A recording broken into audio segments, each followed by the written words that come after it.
Hello everyone and welcome to this evening's webinar about pre-departure information before embarking on your studies in the US. We are so glad that you are able to join us this evening.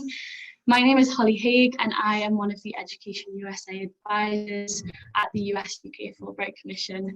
To give you a little bit of background about me, I am originally from the UK, from up in Liverpool, but I did my undergraduate degree in the US. So at the end of this, I'm sure I'll be able to share some personal experience about my study abroad experience, but I'm also joined by two student panelists who'll be coming in at the Q&A section at the end to talk a little bit more about their experiences.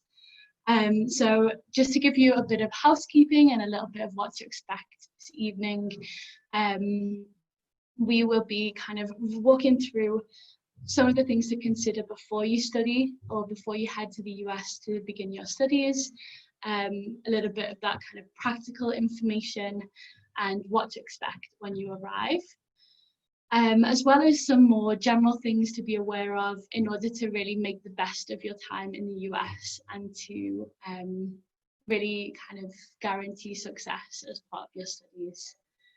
As I mentioned before, we will have some time for questions and answers at the end of this session, so we'd really invite you to ask any of those burning questions that you have. If you want to save those to the end and pop those in the Q&A box, we'll be more than happy to answer them then. Great. So before we dive right in, I'm going to spend a little moment just talking about who we are and what we do as part of our Education USA services.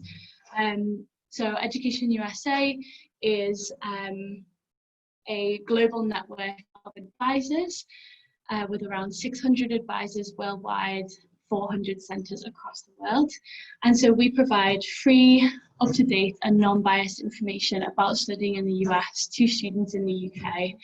And we're part of the US State Department, so we're the only official source of US study information here in the UK. So basically, if it is your dream to go off and study in the US, we are here to help make that possible, right the way through from choosing a university and finding more about the process of studying in the US, all the way through to now, as we share some pre-departure information and tips to help you along the way.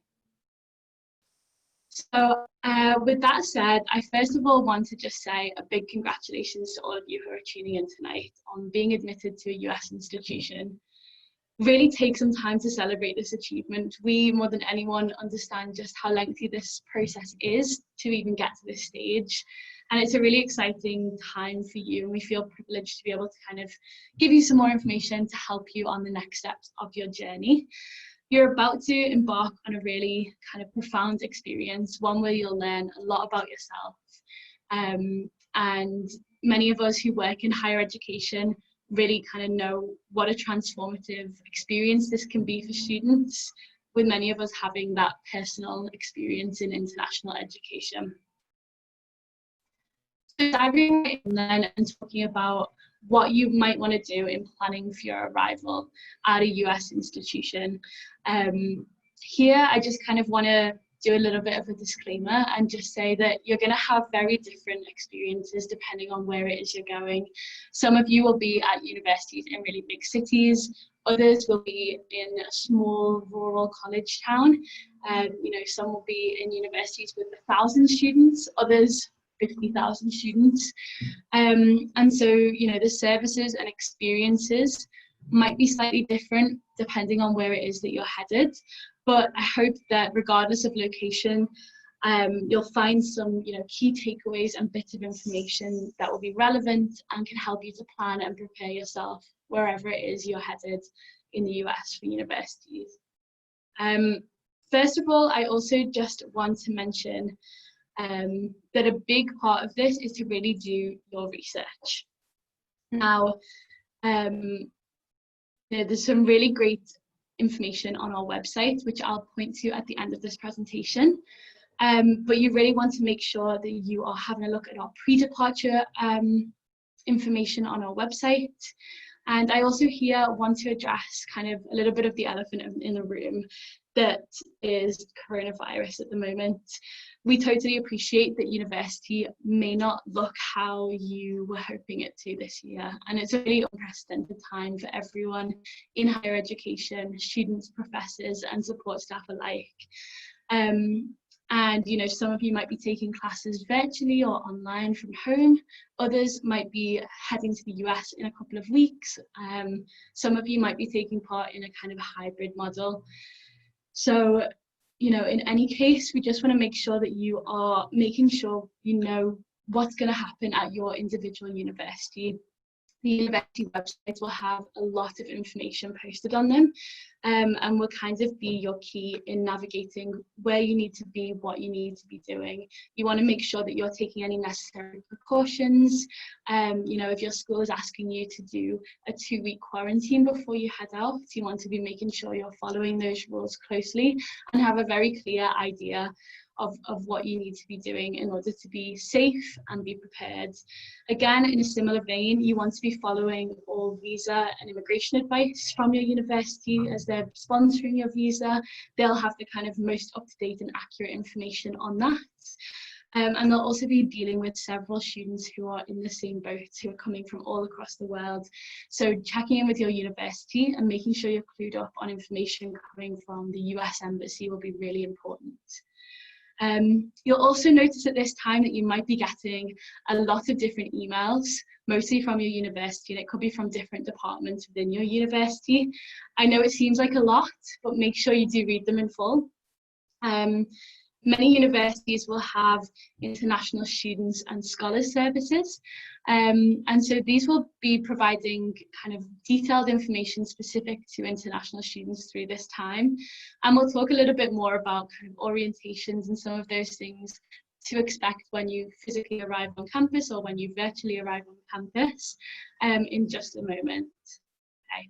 So once you've kind of read up online and, you know, made any relevant phone calls and things like that to really make yourself feel prepared and secured in that way before your arrival, you'll also want to think about packing. Now, I'm sure Trey and Lily, when we get to the Q&A section, will have some tips on this. But you really want to be having a look again on the university website as you kind of put together a shopping list or a packing list about what is allowed in the dorms. Some dorms or residence halls will have certain restrictions on what it is you're able to bring to the US. So you want to be super careful that you're not packing anything you won't be able to use. You've got the right conversions and things like that on your plugs. Another thing that's a little bit funny to note about most US colleges is the size of the beds. So this is something that I definitely fell victim to my first year. The size of the beds in many residence halls is not the same as what we have here in the UK. They have what are called twin XL bedding. So that might be something to bear in mind whether you're buying it online or waiting until you arrive in the US before you purchase bedding, just so that you don't get there after a long flight and you're not able to put the right bedding in straight away. Another thing you might want to ask is if you're going to be ordering things online, asking the university how early you are able to ship things. And again, double checking policies about coronavirus and things like that. Different universities have different policies on this in regard to how much you should be packing or bringing to universities in case you have to leave partway through the semester. So just double checking on that. On a kind of lighter note, I'd also say make sure to be bringing things that remind you of home. It's really nice to decorate your space with any photos of family and friends, you know, UK flags, things like that, or posters to decorate your room and make it feel yours and feel homely. You might also want to bring some British snacks that it might be difficult to get your hands on, like a Cadbury's bar or maybe some custard creams, whatever floats your boat. Okay. So I'm now going to talk a little bit more about what to expect when you actually arrive on campus, both in terms of orientations and housing. And again, both of these can be applied to the virtual space as well.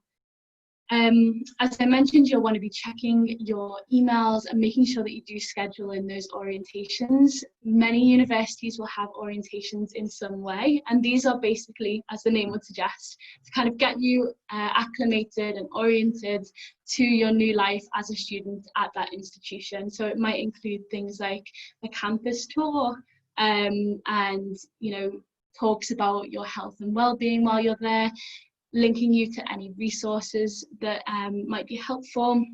You'll likely have a meeting with an academic advisor, and he'll help you kind of choose your classes for your first semester and possibly beyond, and kind of plan your academic map out, in a sense. If you're physically going to be on campus, you might also get, an ID card, information about opening a bank account in the US. And some universities will also offer kind of tours of the local area, or they might kind of have a welcome activity into US culture. So you might be making s'mores around the fireplace, like this slide suggests. As part of your orientation and kind of getting used to campus life, you might also be asked to register for any placement exams or anything like that. These are usually in maths or English or a foreign language to assess any current levels if necessary. So for example, if you've done an A-level in French and would like to continue that at university, you might take a placement exam to see which level you would start at, given that you have some background in French. Another thing to keep an eye out for is your International Students and Scholars Services will likely send you information about arranging transportation from the airport to the university. Many universities offer a service like this, but will expect that you register in advance. So you don't want to be caught short if you're at the airport and there's no space on the bus. So just making sure that you've signed up for anything like that.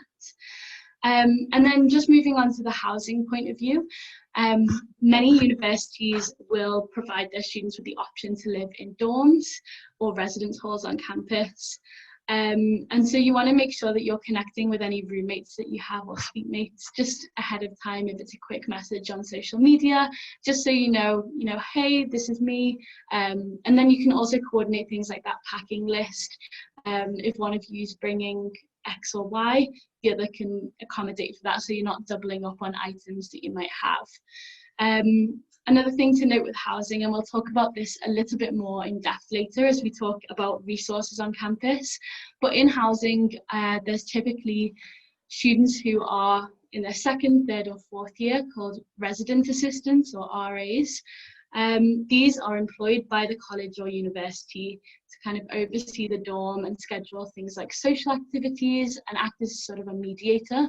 They both enforce the rules, but also kind of make the space feel like a community. And so these are a really great option or resource for you to get in touch. If you do have any queries, they'll be your kind of first point of call in connecting you to other resources as you go through your college career.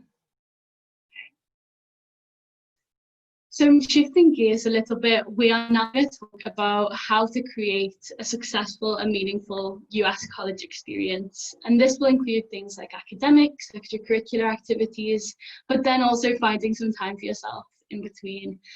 Whether you're going for a semester or 4 years, we really want to make sure that whatever time you spend studying in the US, you have the most fulfilling time possible during your studies. We hope that we can kind of impart some words of wisdom. I just want to note that at first glance, you might be thinking, especially if you're doing courses online, that this isn't as applicable to you. These points can be applied to both a virtual setting as well as a physical one, whichever your circumstances are most suited to. So I briefly wanted to talk a little bit about academics, and I've started here with just a few notes on terminology differences between the UK and the US. They're helpful to know just so that it doesn't come as a surprise when you first start studying at a US institution. So here in the UK, what we would refer to as university or uni, in the US is called a number of different things. Probably the most common is college or school, but also university as well. So they're kind of used interchangeably in a social setting in the US. What we would say here in the UK is your course. So I'm studying psychology, for example. In the US, you would be a psychology major, or your degree program would be psychology. Within that, I guess we're kind of moving down in terms of size. A module within your course would be a class, or again a course. So it's really common in the US for you to be taking a class in, intro to psychology, for example. And then, somewhat confusingly, again, lecture and seminars are also referred to as classes. So you go to class as well as taking a class in X. So that's just something to bear in mind. Many classes at US universities will also have smaller discussion sections. You can think of these as tutorials where you'll get one-on-one time with professors, usually in small groups, to really delve into any topics that come up. And another thing to keep in mind is that what we would call an essay in the UK is often a paper in the US. Similarly, you'll see reference to assignments, tests, exams, more so than assessments here in the UK. So another thing to bear in mind with kind of academics is just the sort of workload and the style of education, which is obviously very different from here in the UK. And this might take some time to adjust to, and that is totally fine, and something that many British students experience throughout their time in the US. Especially when it comes to things like writing, you can expect many courses to be quite writing intensive, including some of those more kind of STEM-based subjects.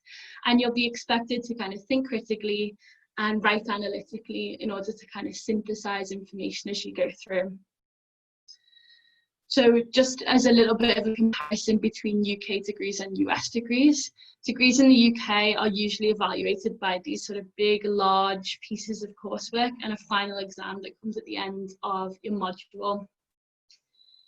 In the US, classroom participation is really important, and regular testing and homework will kind of come together to form your grade in a particular class or course.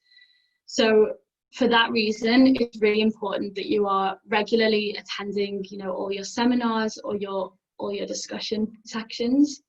And, if you are struggling or need to seek out any advice, we really encourage you to do that. Professors will often have office hours, and you should really make use of them to kind of ask questions. Don't feel afraid that you're kind of seeking out help or anything like that, because it's something that your American counterparts will be doing frequently, and really taking advantage of that opportunity. And it's not only just a great thing to kind of get to know professors in the context of your classes, but it can also lead to other things like, professional development or an internship opportunity to do research with them.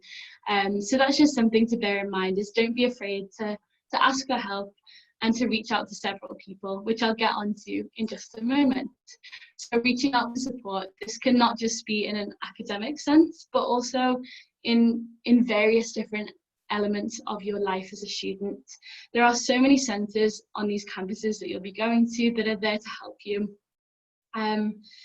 So whether, as I was saying about professors, many faculty will recommend that you take your first paper that you write to a writing centre on campus to give a once-over to your work, to maybe suggest any improvements, or if there's anything that we do here in the UK that's slightly different in terms of writing. Writing centres and tutoring centres are there to support you through any difficult patches in the work, or any adjustments that you might need to make it more readable to an American audience.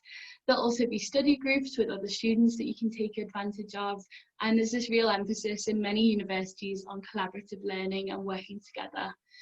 As I mentioned, workloads might be different than what you expect, and there'll be these regular assignments, and usually kind of more consecutive workload, if that makes sense. So rather than here in the UK where you'd have a long reading week or reading weeks, In the US, you usually go straight from your classes into your final exams, and because there's this small and consistent learning rather than gradual and one big exam at the end. So that might take some time to adjust to, and you can always utilize those resources if it's to do with time management, or maybe even just, you know, making those strong friendships to reach out to and lean on and support throughout the academic year.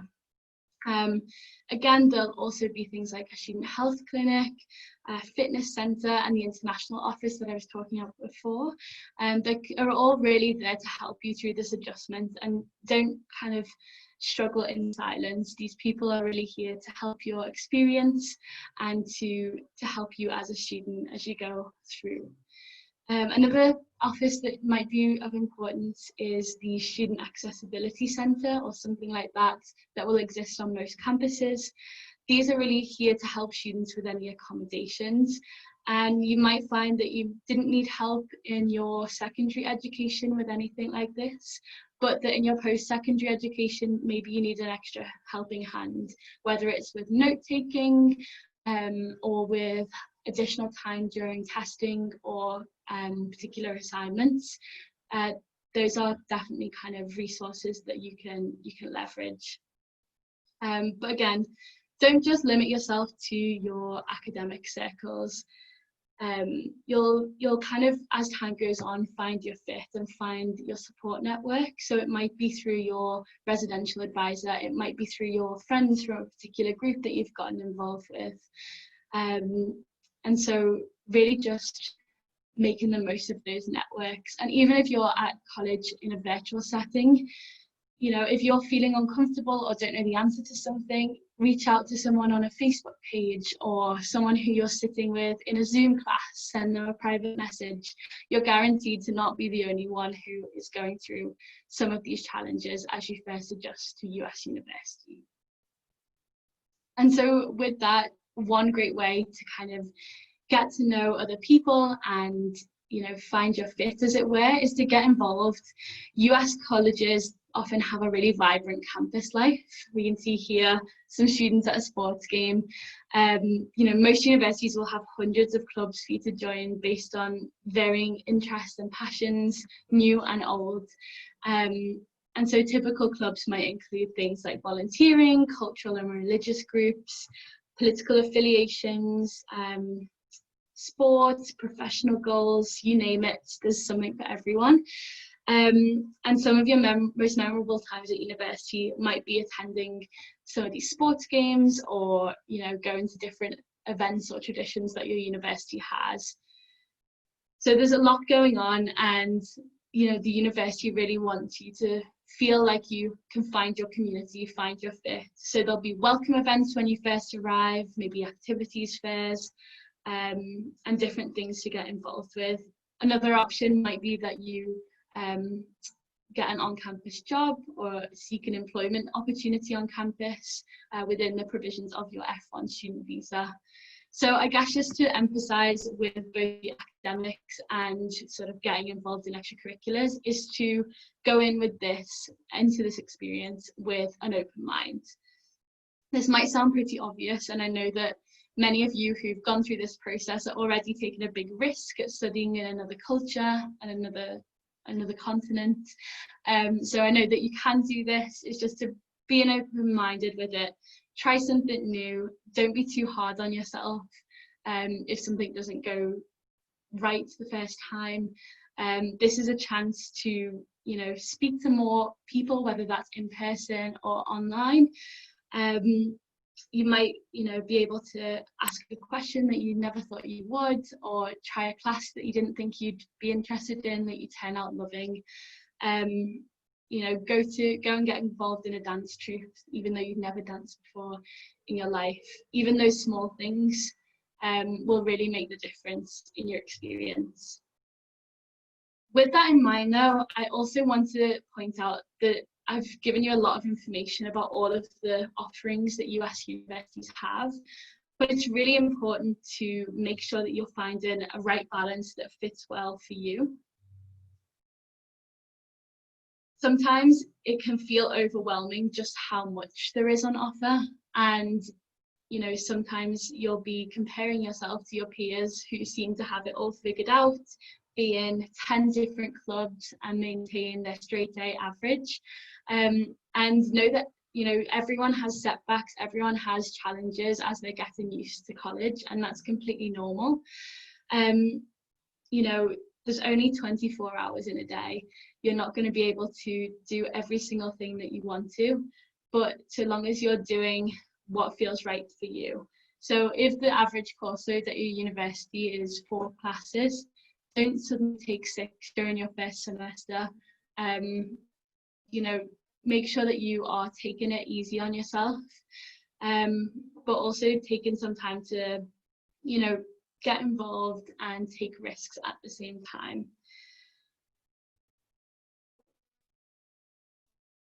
So with that in mind, I also want to touch upon your health and well-being, which is really, really important. And to begin with, I think it's really important to talk about using your best judgment and caring for yourself and your community, especially in the current climate with COVID-19.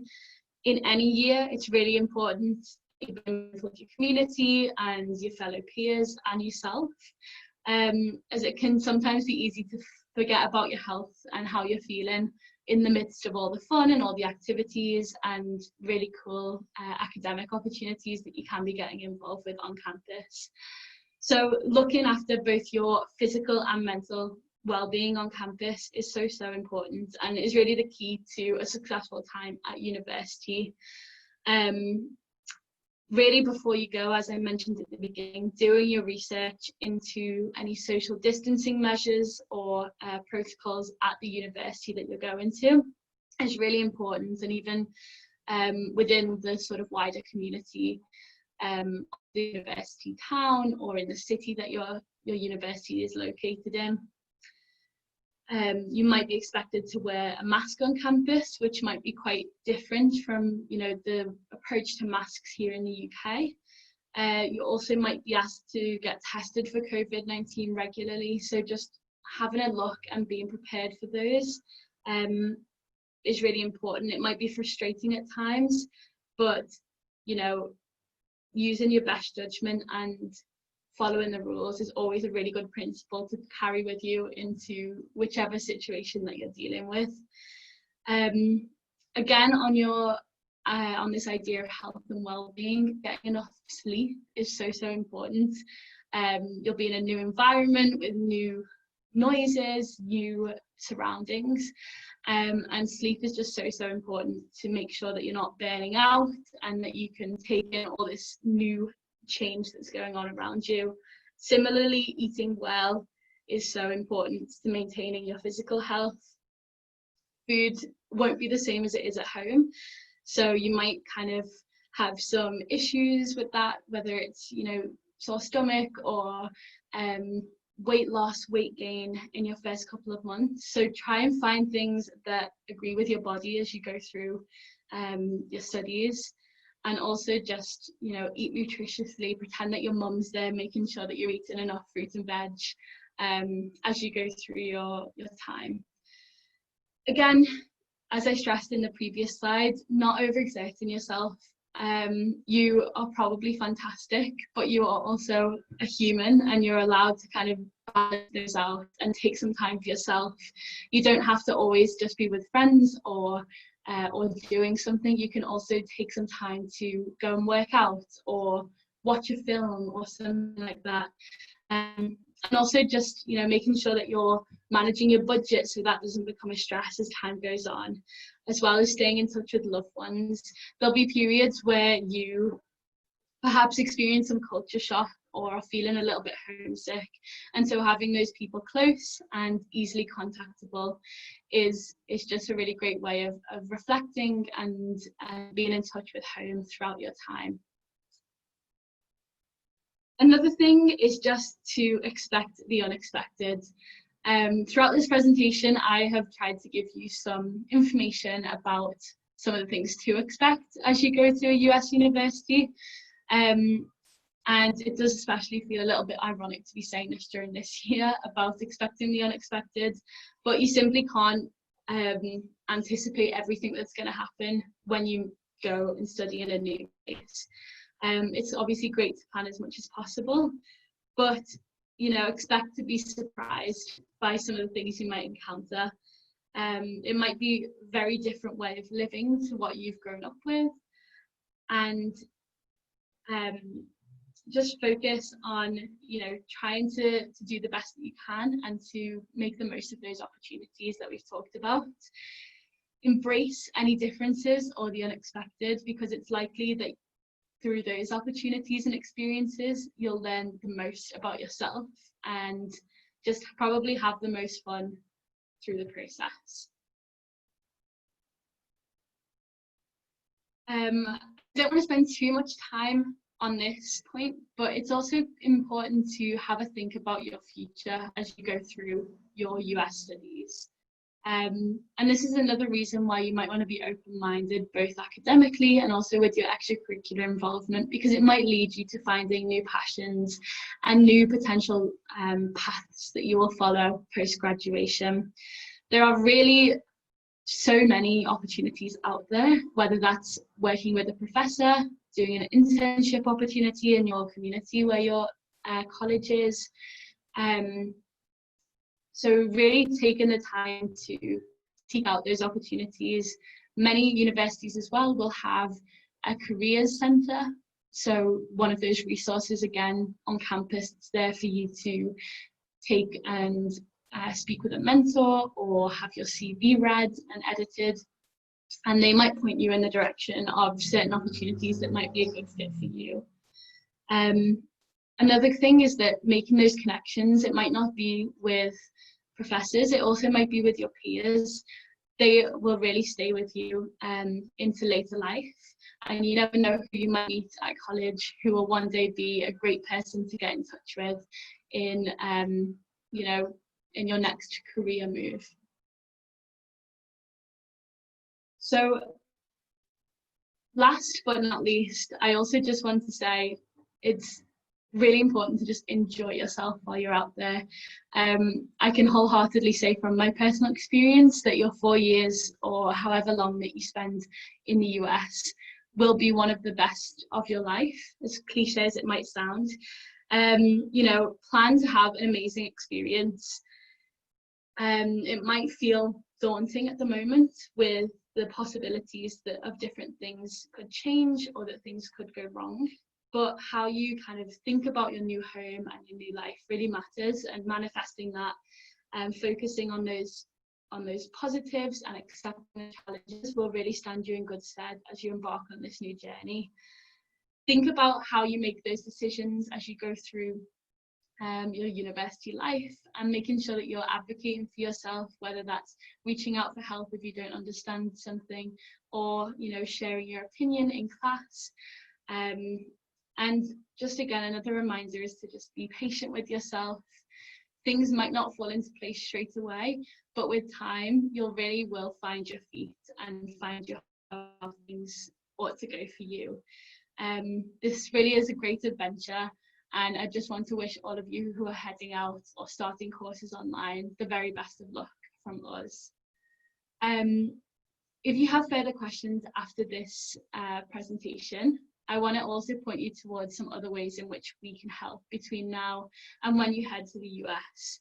So as I mentioned in the presentation, there's our website, which has some really great pre-departure information. So if you go to the Going to the USA tab, down here we have pre-departure information, which covers things like travel, practical information like health insurance, some of those pieces about academics and extracurricular involvement, which I'd really recommend familiarizing yourself with before heading off and making some of those plans.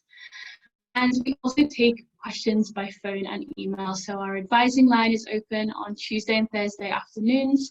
And we also take emails every day throughout the working week. So we're more than happy to help with any more specific questions that you might have as time goes on. Okay. So I'm now actually going to open up the floor for any questions that you might have, and welcome our two student panelists. So if you both want to come on screen, So we are joined by Lily, who is an alumna of Smith College in the US, and we also have Trey James, who is about to start his second year at Babson College in the US. Now, we are going to take any questions that you might have, so do pop those in the Q&A box so we can see them. But just to kind of jump in, casting your mind back to when you both started at your US institutions, tell me a little bit more about what happened during your first couple of weeks, how you felt, some of those orientation activities that you got involved with.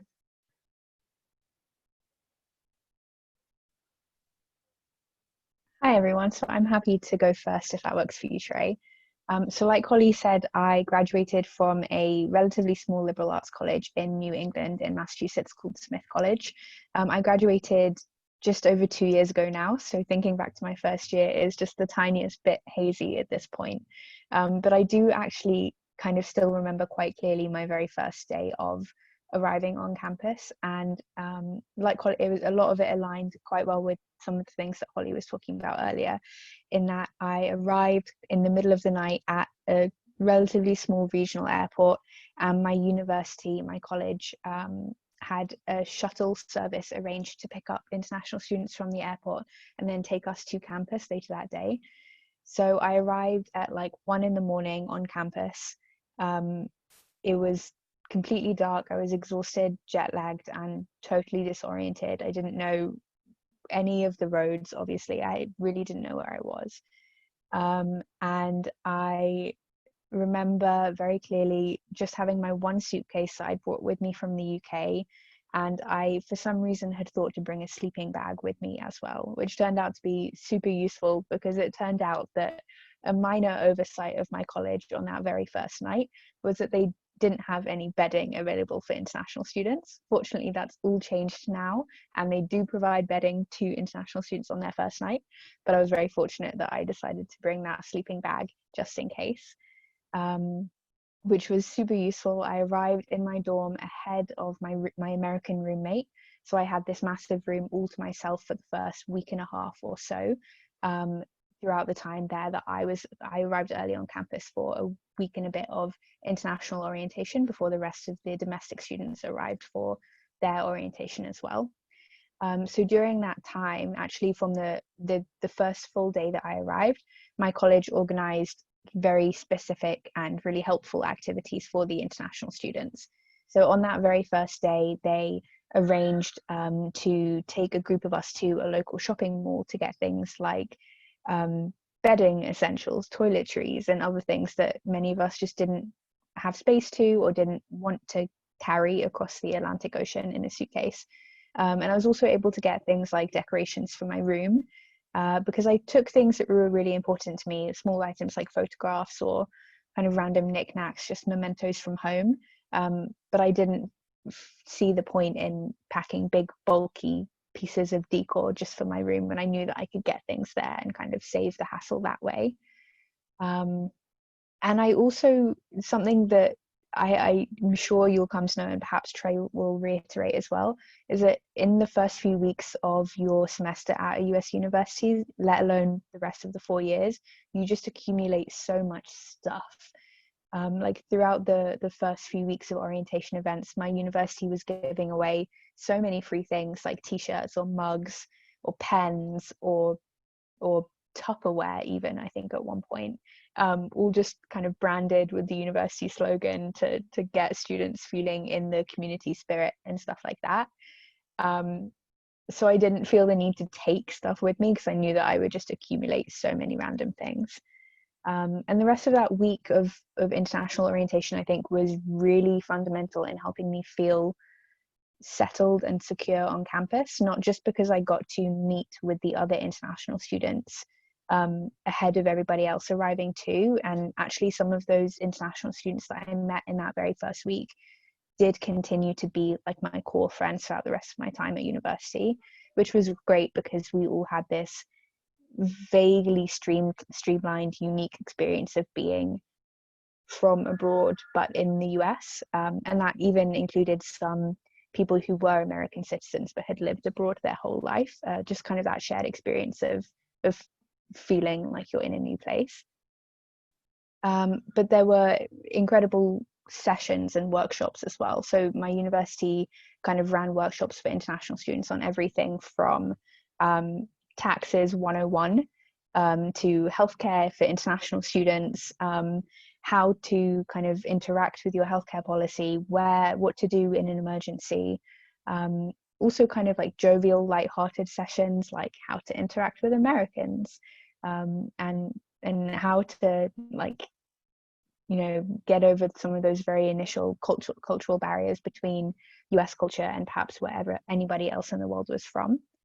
And also things like, if necessary, how to get a job on campus as an international student, and super importantly, how to maintain your visa status as an international student. And a lot of these things are fundamental to having a successful experience at your US university, but aren't things that you can necessarily find out a whole ton of information about before you arrive on campus. So it really reassured me that my university, and I've heard this from so many other friends who attended universities across the US as well, that their universities were really proactive in giving that information to international students, and at the very least that it's clear to most students where to access that kind of information on campus if they need to. I think that's a really key thing that I found. There's so many different offices on campus for all of students' individual needs, that if you have a question or a concern, especially in those first few weeks, there'll always be someone that you can go to find out about it. So yeah, Trey, over to you. Like quite similar to Lily, I had an international orientation before the Americans arrived, which is really great because you got to form like a community of fellow international students, and you got to see like different international students that come from all over the world, which is really great for me. But one of the great things about the first couple of weeks at American university is that you meet so many people, to the point where you might meet someone like maybe 4 months down the line and they remember you from orientation, and you might have never spoken to them, but they might remember your face, and it makes sure that you are familiar with a lot of people on campus. And it does depend on what institution you go to, but what's really great about orientation is that a lot of the time it's upperclassmen are not there, so it's just all freshmen. It's a great opportunity to meet fellow students who are in the same situation that you are, but also a chance to experience campus without it being overwhelming when everyone returns. And I remember specifically the move-in date for the sophomores, the juniors, and the seniors, and just seeing how filled campus got. And it was a bit overwhelming at first, but then it was great that I already formed a friendship group with people in my year. I met so many different international students already, so it kind of showed me like the benefit of having international orientation, and I know a lot of universities will have that, so it's a really great thing. But also it's great to just see what your campus offers. So there's loads of like fairs with clubs, and you will get like loads of emails from all these different clubs that you said you will join, then you realize later on in the year that your timetable is just too full to do all of them. But it's just great to speak to so many people to see all of the different opportunities.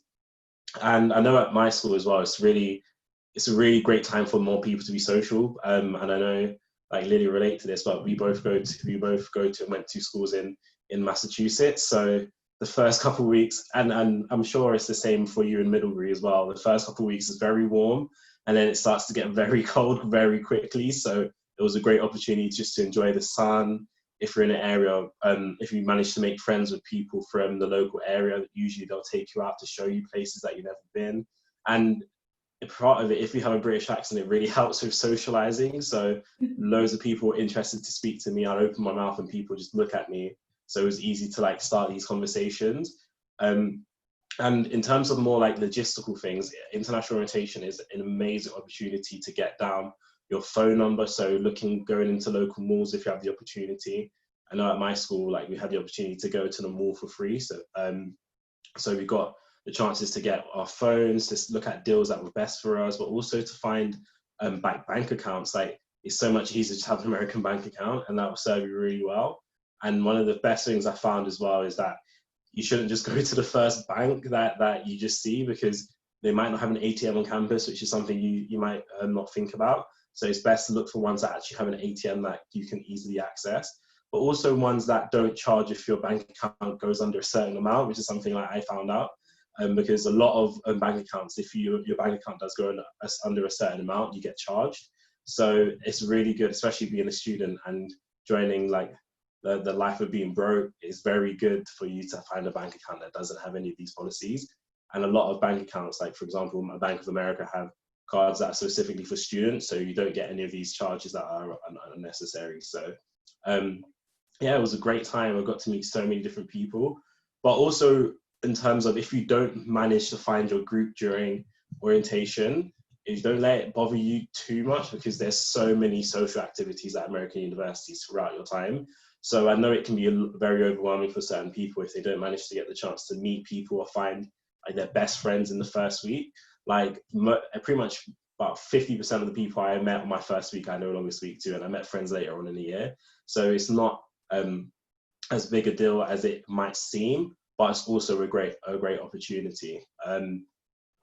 Yeah, in terms of orientation as well, it's really great that your first couple of weeks as well, classes are a bit more relaxed. Most of your first classes are just introductions, so it's also a chance to get your book. So there's so many things you can be doing during orientation, and a lot of universities understand. They get most of universities have at least like a significant amount of international students who have already gone through the process, so they will have things in place for you to help you with that process, because it can be a hard change.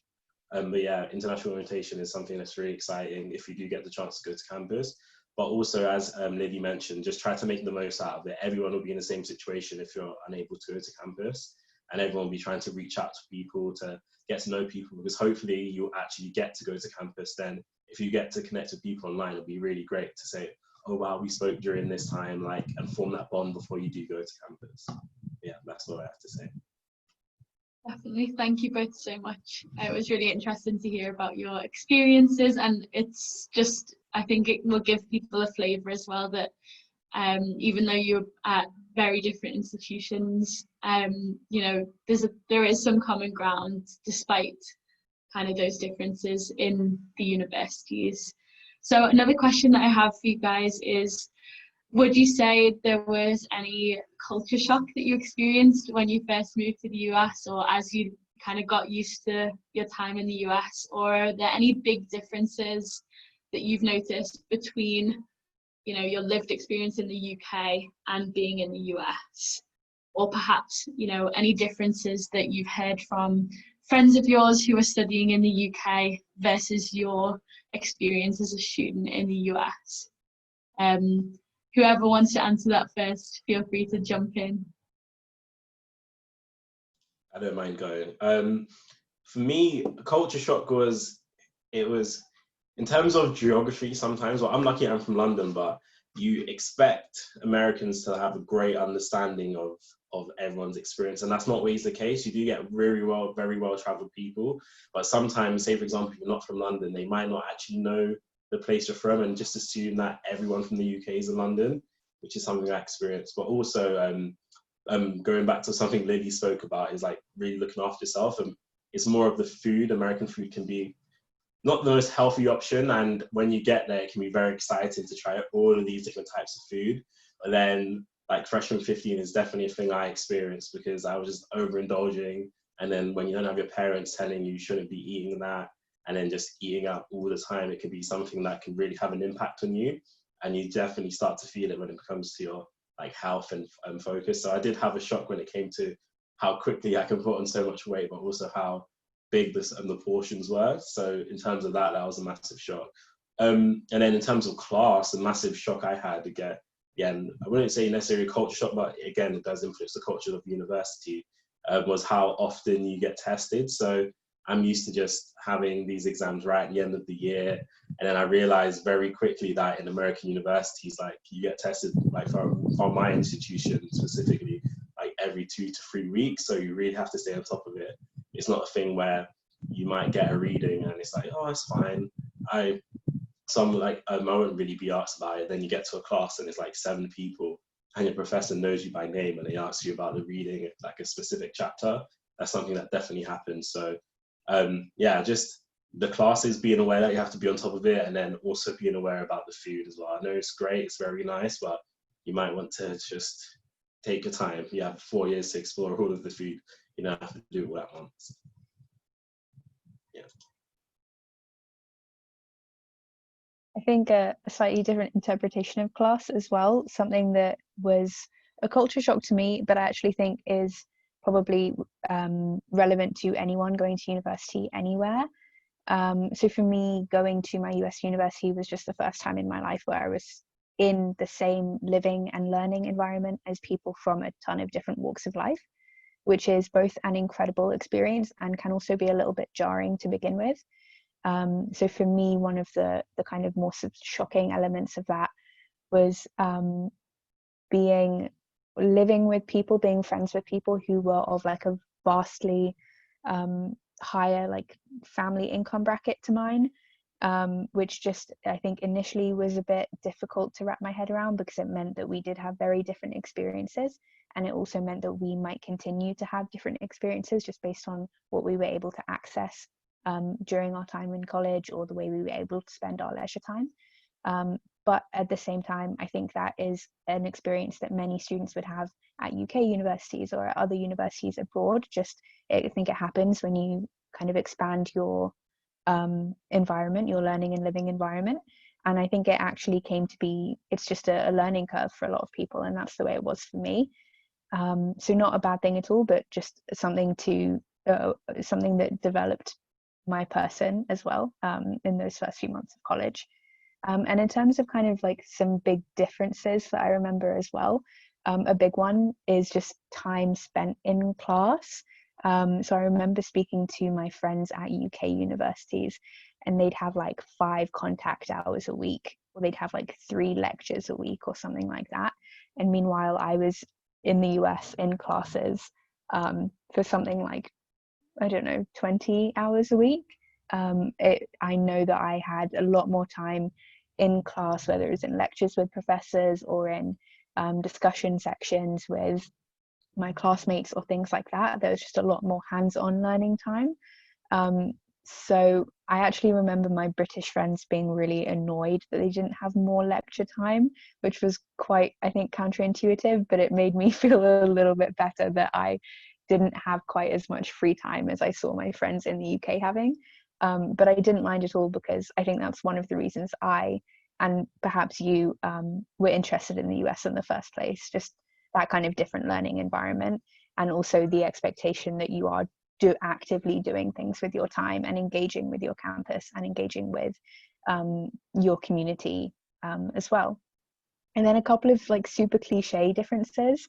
I know this one is super stereotypical, but honestly just the size of everything, the roads, the buildings, the portions, like Trey mentioned, everything is just, it's so stereotypical, I know, but just like you hear on TV, everything is bigger in America. And for the most part, that's fun. It doesn't really have an impact on anything at all. I think the one thing that it really did influence me on was when I had to, of course, remember every single day that they drive on the right in the US, and I still to this day actually have to look every single way 10 times before I cross the road, because I just can't wrap my head around it. And so yes, it's very important to remember those kinds of cultural differences as well to protect your safety. Yes, thank you both for those. I can definitely relate to particularly the freshman 15 and the looking every single which way before crossing the road. Again, if anyone has any more questions, please feel free to drop them in the Q&A box. It's a great resource to be able to have the 3 of us here who've had the personal experience of studying in the US as Brits. Another question I had for both of you that seems apt for our viewers is, what is a piece of advice that you would give to a British student who's about to embark on study in the US, whether that's in person or online? And is there anything that you wish you'd have done differently, particularly in your first year or so, as part of your US studies, or something you'd wish you'd have known? I'll start. So, like looking back at my first year and going off like the advice I would have gave myself, I think it's just so important to absorb as much information as you possibly can.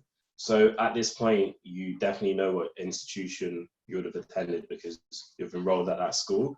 And for me, I wish I just spent a lot of time just absorbing and learning about every single opportunity that I have available to me, whether that be support for like health, mental health support, whether that be academic support, even just knowing where they are on campus, which you'll definitely be introduced to once you arrive. But sometimes you don't realize the amount of resources that might not be shown to you in your first couple of weeks. And once you get into the swing of going to class and interacting with friends, you might forget about these resources you're introduced to. So it's definitely worth just to take note of important people. This can be your class dean, their email address, where they are. And this can be such a massive resource for you throughout your time. But then also, as I'm sure Lily experienced as well, when it comes to just preparation, in terms of like the weather, so knowing that, okay, you might need to get some cold clothes, you might need to get a cold winter jacket, and then just getting all of these in time for when it does get cold. But if you're in a hotter climate, you might not necessarily have that same experience. But then importantly as well, campus can become such a big bubble, and knowing the resources outside of campus can be so important to your growth, but also the enjoyment you have while studying in the US, because it can feel very isolating if you're on campus for a significant amount of time. So once you know where your campus is located, look for any trains that might take you to different places you might want to experience. But also, if you feel the confidence and you are able to reach out to someone who might live quite close to campus, just asking them what's really cool in the local area. So, for example, my school is just about half an hour outside of Boston. And like in my first semester, I spent so much money taking Ubers from my campus to Boston. Little did I know, if I walked about 10 minutes to the town next to our college, I could have got a $10 train for the whole weekend. So you pay once, $10, and it takes you into Boston for the whole weekend. And I was spending so much money on Ubers, which is something I wish I definitely knew. And all I had to do was speak to someone who was from the local area, and they told me about it. But yeah, so just really doing research on your school, the resources you have, where things are, can really be helpful to you. But then looking into the things you want to do outside of campus, because there does get times where you might feel like you need to get off campus. It can become such a big bubble, and it's just really good to explore everything outside of your campus, and that might influence you in your future of like your plans of what you want to do. But also might be a great chance to meet friends. Just because you go to American university doesn't mean all of your friends actually have to go to your school. And I've actually managed to make so many friends that are from the Boston area, or even go to different schools just by socializing off of campus. So that can be a really great opportunity for you. But yeah, I'll pass on to Lily now. I think my top piece of advice would be definitely more academically focused. And that is to do with office hours and using your professors as a friendly resource and not just kind of as an authoritative figure, because that's definitely how I kind of thought of my professors before arriving in the US. Depending on what your experience has been like in secondary school, I think in the UK we have more of an attitude where teachers in school kind of tell you what to do, you do it, they're there to help you pass an exam, and that's kind of their role. But in the US, at most universities, and also particularly I think at the smaller ones, professors really form part of the community as well. So yeah, they're there to teach you, but I think they are also genuinely invested in not just how their students perform in the classroom, but how they're doing with their lives as well, which means that office hours are genuinely something that those professors want to hold, and they want students to come to them and attend them and talk to them.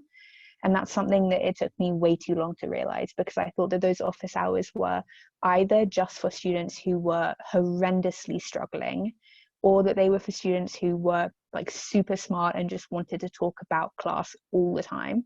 And actually that's not the case. I think office hours are also really important just for regular students who want to go in, chat to their professor and just make sure that they're on the right track, or they're if you just have like an idea that you want to talk about, whether it's depending on the professor, to do with the class or to do with something you know they're interested in outside of the topics you're learning about in your lesson.